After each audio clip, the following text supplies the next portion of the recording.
ان قرأ سورة الكهف في يوم الجمعة اضاء له ما بين الجمعتين. جو شخص سورة الکہف کی تلاوت کر لیتا ہے جمعے کے دن، زندگی کے اگلے 8 دن اللہ اس کے روشن کر دیتے ہیں. اس روشنی سے کیا مراد ہے؟ اس کی فکر میں روشنی، اس کی سوچ میں روشنی، اس کے عمل میں روشنی، اس کے گھر میں روشنی، اس کی زندگی کے جمیع متعلقات میں اللہ روشنی پیدا کر دیتے. ایک شخص کو اللہ کی طرف سے نور مل رہا ہے، روشنی مل رہی ہے، اس کو اس روشنی سے محروم نہیں ہونا چاہیے. اور دوسری روایت کے الفاظ کیا ہے؟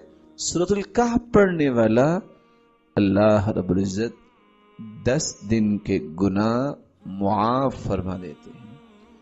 تیسری روایت رسول اللہ صلی اللہ علیہ وسلم نے فرمایا کوئی بھی ایسا پیغمبر نہیں آیا جس پیغمبر نے دجال سے اپنی قوم کو ڈرایا نہ ہو، لیکن جس سورۃ الکہف پڑھ لیتا ہے اللہ رب العزت اسے دجال کے فتنے سے محفوظ کر دیں گے.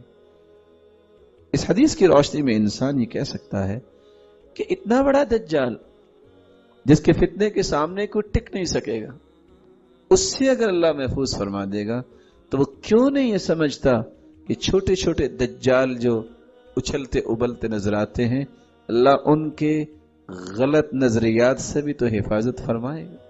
اس لیے ان 3 مقاصد کے لیے ہمیں سورۃ الکہف کا اہتمام کرنا چاہیے.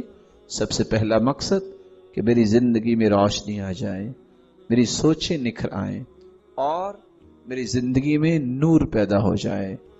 اور دوسرا فائدہ 10 دن کے گناہوں کو معاف کر دیتے ہیں اللہ تعالیٰ.